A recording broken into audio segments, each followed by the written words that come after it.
बोल गणेश भगवान की जय, बोल हर हर महादेव की जय, बोल मासी पुराण की जय।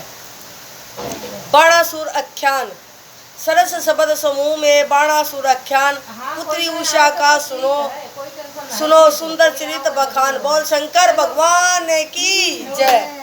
व्यास जी बोले सर्वज्ञ संत कुमार जी, यह तो शिवानुगुरु की बड़ी अद्भुत कथा आपने सुनाई। अब कृपा कर आप मुझे वह कथा सुनाइए जिसमें शिव जी ने बाणासुर को गणपति पद प्रदान किया था। संत कुमार जी बोले, चरित्र में महाप्रभु शंकर की बाणासुर की कृपा और भगवान शिव का कृष्ण जी के साथ युद्ध भी है। अब तुम अपने पवित्र मन और कानों से शिव लीला युक्त उस सुंदर इतिहास को श्रवण करो। ब्रह्मा जी के ज्येष्ठ पुत्र मरी जी एक ज्येष्ठ प्रजापति हो चुके हैं, जिनके पुत्र महामुनि कश्यप जी ब्रह्मा के बड़े भगत और सृष्टि के बढ़ाने वाले हुए। उन कश्यप मुनि ने सुशील 13 स्त्रियां थी जो दक्ष की कन्या थी। उनमें सबसे बड़ी स्त्री दिति से बड़ा पुत्र हिरण्यकशिपु और छोटा हिरण्याक्ष नामक उसके 2 महाबली पुत्र उत्पन्न हुए। उनमें हिरण्यकशिपु को आर्द, अनुआर्द, स्वार्थ और प्रहलाद नाम के ये 4 पुत्र कर्मक्ष उत्पन्न हुए, जिनमें सबसे छोटा प्रहलाद जितेंद्रिय और भगवान विष्णु का एक ऐसा भगत हुआ जिसे नाश करने में भी कोई भी दैत्य सफल न हो सका। उस प्रहलाद का पुत्र विरोचन भी इतना दानी था कि उसने ब्राह्मण रूप इंद्र के मांगने पर उसे अपना सिर काट कर दे दिया। फिर उसका पुत्र बलि भी बड़ा दानी हुआ, जिसने 52 अवतारी विष्णु के मांगने पर उन्हें सारी पृथ्वी का दान कर दिया। उसी बलि का और पुत्र बड़ा ही मानवीय और दाता, बुद्धिमान, सत्यवक्ता और हजारों को दान देने वाला शंकर जी का परम भगत बाणासुर हुआ, जिसने अपने बल से तीनों लोकों के राज्यों को जीतकर शोणित नाम वाली नगरी बसा वहां रह राज्य करना आरंभ किया। एक समय उस महादेवता ने अपनी 1000 भुजाओं के बाद से तांडव नृत्य कर शंकर जी को प्रसन्न किया। शंकर जी ने उस पर दया दृष्टि की। वरदान देने आए बलिपुत्र बाणासुर ने परमेश्वर शंकर जी को भक्ति से प्रणाम कर उन्हें उनके गुणों सहित अपने पास निवास करने का वर मांगा। भक्तवत्सल शंकर जी ने उसे यह वर दे अपने गुणों तथा पुत्रों सहित प्रेम पूर्वक उसके पास निवास करने लगे। एक समय शिव जी ने उस शोणित नगरी के तट पर बहती हुई नदी के किनारे देवताओं तथा दैत्यों सहित क्रीड़ा आरंभ की, जिसमें गंधर्वों और अप्सराओं के नृत्य गान किया और मुनियों ने आकर शिव को प्रणाम कर उनकी पूजा और स्तुति से जय जय कर बड़ी प्रसन्नता प्राप्त की। शिव जी सब देवताओं और सिद्धों की जल क्रीड़ा देखने लगे। पश्चात शिव जी भी क्रीड़ा विहार में उन्मत्त हो गए और नंदीश्वर को कैलाश से श्रृंगार युक्ता पार्वती को बुलवावा भेजा। पतिव्रता पार्वती शीघ्र ही श्रृंगार कर शंकर के पास आने का उपक्रम करने लगी। इधर पार्वती के आने के पहले ही शंकर की उनके लिए अंतत कुंठा को देखकर अप्सराओं ने यह विचार किया कि इस समय जो शंकर के पास पहले उसे जल विहार करने में अनुरक्त हो जाए, उसे शिवजी सभी स्त्रियों में दिव्य और रानी बना देंगे। इसे कुसमांडा की पुत्री चित्रलेखा ने शिवजी को स्पर्श करने का उत्साह किया और पार्वती का रूप धारण कर लिया। इतने में पार्वती जी भी आ गई। उन्होंने आते ही कुसमांड की पुत्री चित्रलेखा का सब भाव जान लिया। तब गिरजा ने चित्रलेखा से कहा कि तुमने मेरा रूप क्यों धारण कर लिया है? अच्छा तो इसी कार्तिक मास में ऋतु धर्म वाली हो जाएगी और वैशाख शुक्ल की द्वादशी को आधी रात बीतने पर तू सोती हुई के साथ कोई मनुष्य भोग करेगा और तू उसी की स्त्री होगी। उससे ऐसा कहते हुए पार्वती शिव के पास क्रीड़ा करने लगी। पश्चात शिव जी वहां से अंतर्ध्यान हो गए। बोल शंकर भगवान की जय। उषा चरित्र वर्णन। 52वें अध्याय में उषा चरित्र मान चित्रलेखा का लखो अनुपम बुद्धि जान। शरद कुमार जी बोले, एक समय बराबर दोष से गर्वित बाणासुर ने जब तांडव नृत्य करके शिव जी को संतुष्ट किया तो वह पार्वती सहित शिव जी को प्रसन्न हुआ। जानकर कंधों को झुकाकर हाथ जोड़कर बोला, है महादेव जी, आपकी आशीर्वाद से ही मैं इतना बली हुआ हूँ। आपने मुझे यह 1000 भुजाएं दी हैं, इन्हें मैं लेकर क्या करूँ? युद्ध के बिना इन पर्वत के समान भुजाओं से क्या लाभ? मैं जब इन पुष्ट भुजाओं की खुजली मिटाने दिग्गजों के युद्ध करने की इच्छा से गया, या पर्वतों को चूर्ण करने की इच्छा से गया तो वे डर के भाग गए। मैंने यम कुबेर इंद्र वरुण नेति सबको जीत लिया है। अब आप ही एक ऐसे हैं जिसमें कोई नहीं जीत सकता। अतएव आप मुझे उस युद्ध का समय बताइए जिससे मेरी ये भुजाएं शत्रुओं के अस्त्रों से जर्जरीभूत हो। यह सहस्त्र बाहु शत्रुओं के हाथ से गिरे और शत्रुओं को गिरावे जिससे मेरे मनोरथ पूर्ण हो। सनत कुमार जी कहते हैं, सुनकर भगत बिहारी शिव जी क्रुद्ध हो बोले, अरे अहंकारी, तुझे धिक्कार है। भगत बलि के कुल में उत्पन्न होकर तुझे ऐसी बात करना उचित नहीं है। तू शीघ्र ही अहंकार से शांति पावेगा और मेरे ही समान किसी दूसरे बलि अकस्मात तेरा प्रचंड युद्ध होगा। फिर तेरी यह पर्वतकार भुजाएं मद्दार की लकड़ी के समान कट कट कर पृथ्वी पर गिरेंगी। जब तेरी स्थापित अस्त्रशाला में वायु का उत्पाद होगा तब जानना कि तेरा भयंकर समय आ गया है। यह सुनकर बाणासुर के दिव्य पुष्पों से शंकर जी की पूजा कर उन्हें प्रणाम किया और पुनः अपने घर आया। फिर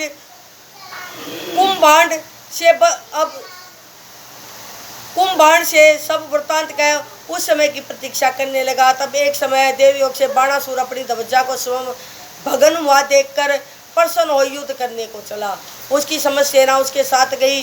वह देखने लगा कि मुझसे कौन रण प्रांगत योद्धा कहाँ से युद्ध करने आवेगा। भला ऐसा कौन है जो मेरी इन 1000 भुजाओं को आग के समान काष्ठ के समान काटेगा।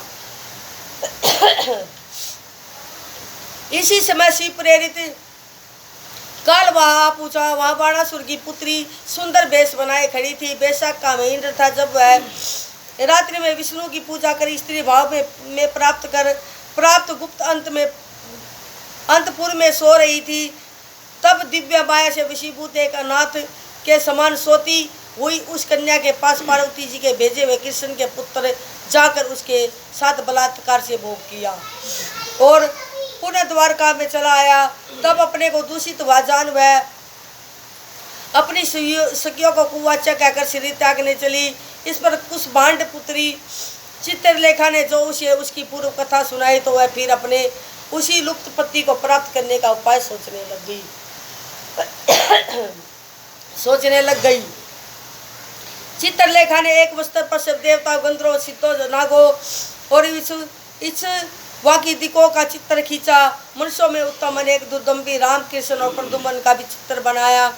तब अनिरुद्ध के चित्र को देखकर उसे लज्जित हो नीचे मुख कर मन में बहुत प्रसन्न हो गई तथा चित्रलेखा ने बतला दिया कि इसी पुरुष ने रात्रि में मेरे साथ मेरे मन को चुराया है। इस पर चित्रलेखा ने उसका नाम वंश कहकर उसके कुलादि का वृत्तांत सुनाया, जिसे सुनकर बाणासुर की पुत्री मुग्ध हो गई। वह अपनी सखी से उसके पाने की उत्कंठा प्रकट करने लगी और बोली, चाहे जैसे भी हो मुझको उसको यहाँ लाकर मुझे सुखी करो। मंत्री कन्या चित्रलेखा विस्मित हो उसे लाने का विचार करने लगी। उसमें मन के समान गमन करने की शक्ति थी। ज्येष्ठा कृष्णा चतुर्थी को वह योगिनी द्वारका पहुंची। चित्रलेखा तामस योग से अंधकार कर सैया उठा सिर पर रख सर्वमात्र में सोनितपुर आ गई। उषा उससे आश्चर्यित हो उसे काम कीड़ा करने लगी, परंतु जो ही उसने क्रीड़ा करना आरंभ किया कि तो ही उसकी जानकारी सबको हो गई। द्वार पर स्थित द्वारपालों ने इसकी सूचना बाणासुर को दी। कन्या का दूषण सुनकर बाणासुर को बड़ा क्रोध आया। और शंकर भगवान की बाणासुर युद्ध तथा उषा विहार। बाणासुर की सेना का भट्ट अनिरुद्ध के संग युद्ध था असुरात्मजमा को मारिया हुआ सब भंग। संत कुमार जी बोले, जब क्रुद्ध बाणासुर ने वहां जाकर अनिरुद्ध को देखा जो शरीर से सुंदर और लीला युक्त अपनी पूर्व अवस्था में स्थित था, तब क्रोध में व्याकुल और युद्ध में निपुण देवता ने अनिरुद्ध और दुष्ट और मूर्ख कहकर युद्ध के लिए ललकारा और कहा कि तूने मेरी पुत्री के साथ बलात्कार क्यों किया। उसने अपनी 10,000 सेना को आज्ञा दे दी कि इसे युद्ध में परास्त कर मेरे पास बांध कर लाओ। तब इस प्रकार शत्रु की सेना को गरजती हुई देखकर अनिरुद्ध ने द्वार पर स्थित विकट परिधि को हाथ में उठा लिया और काल के समान उषा के घर से निकलकर वहां आए और बाणासुर के सेवकों को मार दिया। तब बाणासुर ने मंत्री कुसुमांड को अनिरुद्ध से युद्ध करने को भेजा, परंतु अनिरुद्ध तो शिवजी में सर्वदा ही रक्षित था। इससे उसने फिर बाणासुर के हाथी घोड़ों रथों और इस प्रकार सहस्त्र 10,000 सेना को मारकर उनका संहार कर दिया। इस पर बाणासुर स्वयं घोड़े पर बैठकर उसे युद्ध करने आया, कपट युद्ध किया। तभी कभी कपट और कभी गुप्त होकर युद्ध करने लगा। अनिरुद्ध आचार्य में पड़ गया। बाणासुर ने नागपाश से बांधकर उसे एक पिंजरे में डाल दिया। फिर क्रुद्ध अपने साथी से उसका सिर कटवाने को कहा। उसने कहा, इसने मेरे कुल को दूषित किया है, इसके इस बलात्कार का यही फल इसे दो। तब आकाश में यह आकाशवाणी हुई कि है बाणासुर, तुम शिव भगत हो, तुम्हें इस प्रकार का क्रोध न करना चाहिए। शिव जी सबके ईश्वर है, उन्हीं के अधीन ही अचराचर जगत है, वही सबके अंतर्यामी निर्विकार है, विनाशी मायाधिपति और निर्गुण निर्गुण है। देर नहीं है, वे अभी शीघ्र ही तेरा नाश करेंगे। यह आकाशवाणी सुर बाणासुर ने अनिरुद्ध को नहीं मारा और अंतपुर में जाकर उत्तोत्तम मदपान कर अनिरुद्ध को बंद करा दिया। फिर प्रिया के बिना अतृप्त चित्त वाले अनिरुद्ध ने देवी दुर्गा का स्मरण किया। अनिरुद्ध की स्तुति चतुर्दशी की उस गाढ़ रात्रि में श्री काली जी ने प्रकट हो उसके पिंजरे को तोड़ दिया। अनिरुद्ध शिव शक्ति से छूट बाणासुर की कन्या के पास गया। वह पानी पर पदार्थों को पान कर सुखी हुआ। फिर लाल लाल नेत्र किए बाणासुर की कन्या के साथ पहले सा विहार किया, फिर विहार किया। बोल शंकर भगवान की जय। कृष्ण युद्ध वर्णन। प्रदुमन आदि 7 ले शोणितपुर प्रस्थान। शिव विष्णु संग्राम का अनुपम आख्यान। व्याजी बोले, मुनि श्रेय, जब कुसुमांड की पुत्री ने श्री कृष्ण के पोते अनिरुद्ध का हरण कर लिया, तब श्री कृष्ण जी ने क्या किया, अभी चरित्र कहिए। सनत कुमार जी कहने लगे कि मुनि सुतम, अनिरुद्ध के चले जाने पर जब श्री कृष्ण जी ने स्त्रियों का रोना सुना तो उन्हें बड़ा दुख हुआ और वर्षा के 4 महीने में उसी प्रकार दुख से ही व्यतीत किए। पश्चात नारद जी ने अपने पुत्र के बन जाने का समाचार सुनकर सभी आदमियों को साथ ले गरुड़ पर बैठकर शोणितपुर पहुँचे। प्रदुमन, युधान, सांब, सारण, नंद, उपनंद, बलभद्र और कृष्ण के सभी अनुवर्ती उनके साथ थे। इस पर 12 अक्षौणी सेना सहित श्री कृष्ण ने जाकर बाणासुर की उस नगरी को घेर लिया। तब उन्हें इस प्रकार घेरते देख उतनी ही सेना साथ में लेकर बाणासुर युद्ध करने चला। साथ ही अपने भक्त की रक्षा के लिए भगवान सदाशिव अपने पुत्रों का गणों सहित नंदी बैल पर बैठकर आरूढ़ हो युद्ध करने आए। रुद्र और कृष्ण आदि का अद्भुत रोमहर्षण युद्ध हुआ। कृष्ण का शिवजी से, प्रदुमन का कुसुमांड से, कुप का कृपण से, बाण पुत्र का शाम से, बाण का सात्विकी से और गरुड़ का नंद से हुआ।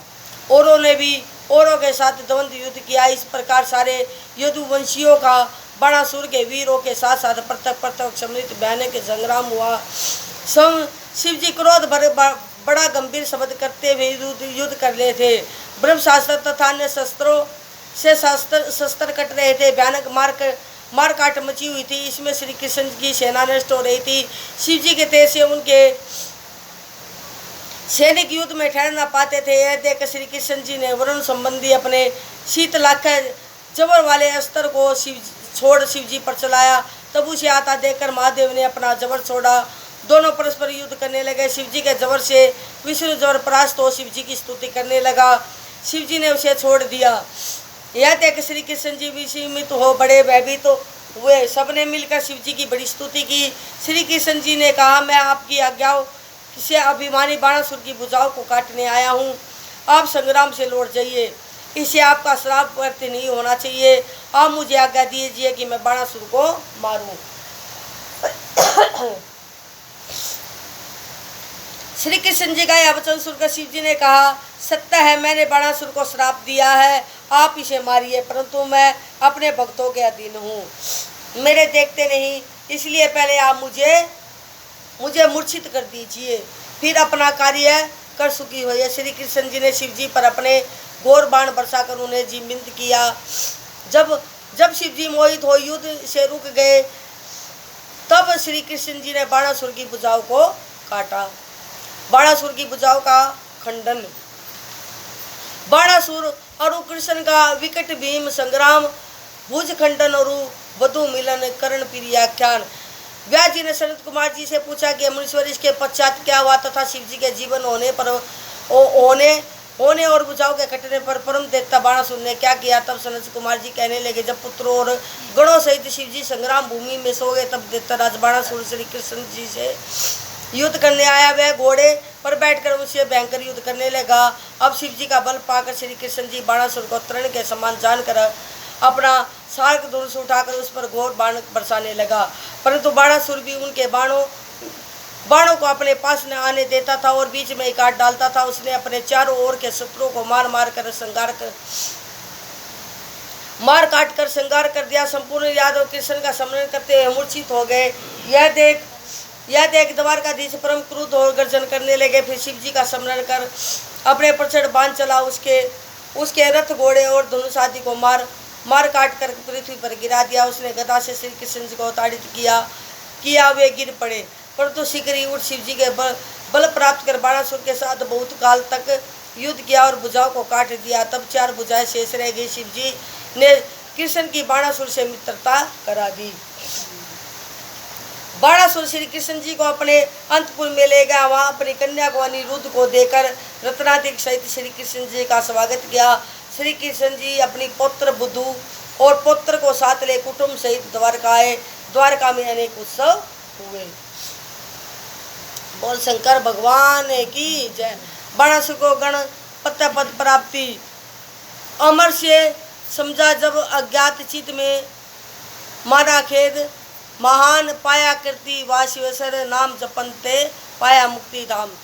सनत कुमार जी बोले, इसके पश्चात आपने अज्ञान को समझकर बाणासुर बड़ा ही दुख हुआ। वह शिव जी के स्थान में जाकर अनेकों स्तोत्रों द्वारा ओम से नमस्कार करता हुआ यथोचित हस्त पदनाश युक्त तांडव नृत्य करने लगा। अनेकों नृत्य किए, अपने शरीर की रक्त धाराओं से वहाँ की भूमि को सींचा। इस प्रकार उसने शिव जी को प्रसन्न किया। शिव जी ने वर मांगने को कहा। उसे स्वर्णित में अपनी पुत्री उषा के पुत्र का राज्य मांगा। विष्णु से निवेरता तथा दुष्ट दैत्यता का विनाश मांगा। शिव भक्तों में श्रेष्ठ प्राणियों में दया मांगते हुए शिव जी को प्रणाम किया और स्तुति की। बाणासुर ने कहा, देवों के देव महादेव जी, आप ब्रह्म परमात्मा सर्वव्यापी अखिलेश्वर सब में व्याप्त और सबसे परे है। प्रभु, आपने मुझ पर यह कृपा की जो मेरा गर्व नष्ट किया। ऐसी स्तुति कर बाणासुर प्रेम प्रफुल्लित प्रणाम कर मैना मौन हो गया। शिव जी ने प्रसन्न हो से भी वर दिया। शिव जी के प्रसाद से बाणासुर ने महाकाल तत्व प्राप्त कर बड़ी प्रसन्नता प्राप्त की। बोल शंकर भगवान की जय। गजासुर वध वर्णन। गजसुर जन्मा वीर महान, उसी का अद्भुत यह आख्यान। संत कुमार जी कहते हैं, व्यास जी अब शिव जी के इस चरित्र को सुनाए जिसमें उन्होंने दानवेंद्र गजासुर को त्रिशूल से मार दिया था। व्यास जी बोले, जब महिषासुर पुत्र गजासुर उग्र तप कर ब्रह्मा जी से वर प्राप्त कर अपने स्थान को आया, तब उसने सब दिशाओं तीनों लोकों सहित देवता असुरों मनुष्यों और इंद्रादिक सभी सहित सब गंधर्वों और सर्वों को जीत उनके तेज को हरण कर लिया। उसने देवताओं को अपने चरणों में गिराकर प्रणाम कराया। सबको प्रचंड आज्ञा देकर महेंद्र पर्वत पर जाकर क्रीड़ा करता आरंभ किया। अब वह विषय लोलुप हो गया। शास्त्रों में उल्लंघन कर अपनी बुद्धि का पाप में बना लिया। पृथ्वी पर जितने भी तपस्वी ब्राह्मण थे, महिषासुर का पुत्र उन्हें क्लेश देने लगा। इस प्रकार जब वह काशी नगरी में आया तो उससे पराजित इंद्रादिक सब देवता भागकर शिव जी की शरण में गए और प्रणाम कर बड़ी स्तुति की। तब शिव जी कुपित हो हाथ में त्रिशूल ले उस दैत्य को मारने चले। उसने शिव जी से बड़ा युद्ध किया, फिर तलवार ले शिव जी के ऊपर दौड़ा। शिव जी ने त्रिशूल उठाकर उसका सिर छेदन कर दिया, परंतु उसने उसे अपना छत्र माना। फिर शिव जी ने अनेक स्तुति की। शिव जी शीघ्र ही प्रसन्न हो उसे वर देने लगे। उसने कहा, यदि आप प्रसन्न है तो मुझे मार मेरी इस देह के चरम को अपना ओढ़ना बनाइए तथा अपना कर्तिवास नाम कीजिए। शिव जी ने तथास्तु कहा। उसे शरीर को काशी क्षेत्र में मुक्तिदायक ज्योतिर्लिंग बनाया। उसे कर्तिवासेश्वर हुए। बोल शंकर भगवान की जय। नियाद वध। विदुदम्बी ने तभी किया विपर कुल नाश। श्री शंभु ने वध करा भेजा अपने पास वास। संत कुमार जी बोले हैं, व्यास जी अब दुर्लभ निरात का चित्र कहता हूँ, जिसे महादेव जी ने मारा था। जब विष्णु जी द्वारा दिति के महाबली इनाक्ष देवता मारा गया तो उसके कारण दिति को बड़ा दुख हुआ। जब दुर्लभ निरात ने आकर दिति को बड़ा आश्वासन दिया और देवता किस प्रकार जीते जाएंगे इस पर विचार किया। उसने कहा इसमें ब्राह्मण आदि कारण दुर्बंदी नियात ने सोचा कि ब्राह्मणों का ही श्रृंगार करना चाहिए, क्योंकि देवता तो भोगी है और योग वेदों को उत्पन्न हुआ है तथा ब्राह्मण इसके आधार इस प्रकार देवता को ब्राह्मणों का बल है। संपूर्ण वेद तथा इंद्रादि देवता ब्राह्मणों के आधार पर बली हैं। यदि ब्राह्मण नष्ट हो जाएंगे तो वेद स्वयं ही नष्ट हो जाएंगे। योगों का नाश से देवता भोजन रहित हो जाएंगे और अब इन्हें जीत लेंगे। दुर्लंबी नियाद काशी में आप ब्राह्मणों को मारने लगा। जो ब्राह्मण कुशा और समिधा लेने वन में जाते वह उन सबको खा जाता। वह कभी वनचर और कभी जलचर होकर विचरता रहता। मायावी अदृश्य रूप देता, कभी देवताओं की दृष्टि में नहीं आता। दिन में मुनियों की तरह ध्यान लगाकर मुनियों के मध्य में बैठ जाता और रात्रि में ब्राह्मणों के प्रण शाला में प्रवेश कर निर्जन देखकर व्याघ रूप धारण कर ब्राह्मणों को पाट कर खा लेता। इस प्रकार उस दुष्ट ने बहुत से ब्राह्मण मार डाले। एक समय शिवरात्रि में एक शिव भक्त का शंकर की पूजा करके ध्यान करने लगा। तब वह देवता व्याघ का रूप धारण कर किए था, जिसे वह उस शिव भक्त को न खा सका। इससे भगवान शंकर कुपित हो उसे वध करने की इच्छा करने लगे। फिर तो भक्तों की रक्षा में चतुर्बुद्धि वाले भगवान शंकर ब्राह्मण के उसी पूजित लिंग से प्रकट हो गए।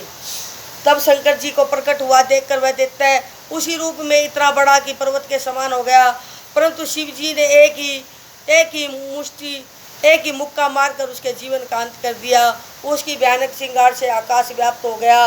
मुनियों ने एकत्रित हो जय जय शब्दों से शिव जी की बड़ी स्तुति की। जो मनुष्य इस व्यागेश्वर के चरित्र को सुनता है अथवा अन्यों को सुनाता है वह अपने मनोरथों को प्राप्त होता है। उनके समस्त दुख दूर हो जाते हैं तथा वह अंत में मोक्ष का भागी होता है।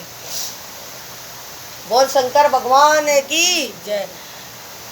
विदल उत्पल नाम के दैत्यों का विनाश। वितलो उत्पल दानव महा विक्रमशील जान। पार्वती ने जहाँ हते कंद के स्थान। बोल शंकर भगवान की जय। श्री सनत कुमार जी बोले, है श्री वेद व्यास जी, अब आपको विदल एवं उत्पल नामधारी दैत्यों का नाश की कथा सुनाता हूँ। विदल तथा उत्पल नाम के दो दैत्य हैं। उन्होंने तप करके यह वर मांग लिया था कि हम किसी पुरुष के हाथों न मारे। इस प्रकार वर पाकर उन्होंने अभिमान छा गया। अपनी भुजाओं के बल से सारे ब्रह्मांड को जीत कर अपने वश में कर लिया। फिर संपूर्ण देवताओं को भी युद्ध में परास्त किया। इस प्रकार हार कर देवताओं ने ब्रह्मा के पास जाकर उन्हें प्रणाम किया, फिर स्तुति करके अपना दुखड़ा सुनाया। यह सुनकर ब्रह्मा जी बोले, है देवताओं, यह दोनों देवता जगत जननी पार्वती जी से मारे जाएंगे। ऐसा सुनकर देवता शिव शिव कहते हुए अपने लोकों को चले गए। एक दिन नारद जी उन देवताओं के पास पहुंचे और श्री पार्वती जी के रूप की आकर प्रशंसा की। भगवान शंकर की प्रेरणा ऐसी थी। उस रूप की प्रशंसा सुनकर देवताओं में कामदेव पीड़ित हो गया और फिर श्री पार्वती जी को हरण करने की इच्छा करके प्रयत्न करने लगे। एक समय की बात है कि जब भगवान शिव विहार कर रहे थे एवं श्री पार्वती जी अपनी सखियों के साथ गेंद उछाल रही थी, तब इस दृश्य को देखकर वे दोनों देवता अपनी माया द्वारा शिवगण के रूप में धारण कर आकाश में से नीचे उतरे और चंचलता के साथ कटाक्ष करते हुए श्री पार्वती जी को देखने लगे। तब श्री महादेव जी जान गए कि ये दोनों देवता हैं और माया से ही अपना रूप मेरे गणों का धारण रखा है। यही बात भगवान शंकर ने इशारे से पार्वती जी को समझा दी। तब तो श्री पार्वती जी ने खेलते खेलते अपनी गेंद उन पर दैत्यों पर फेंकी। गेंद के लगने की देर थे कि वे दोनों दैत्य चक्कर खाकर काट कर पृथ्वी पर गिर पड़े और उनके प्राण निकल गए। तब तो वह गेंद लिंग रूप से दर्शन देने लगी। जेठेश्वर के पास कुकेश्वर नामक से वह स्थान प्रसिद्ध हो गया। उस समय वहाँ शिवलिंग के प्रकट हो जाने के कारण विष्णु ब्रह्मादिक देवता वहाँ आए और भगवान शंकर को प्रणाम व स्तुति आदि करके प्रसन्न किया। शंकर द्वारा वरों की प्राप्ति करके अपने अपने लोकों में लौट आए। बोल शंकर भगवान की जय। बोल हर हर महादेव की जय।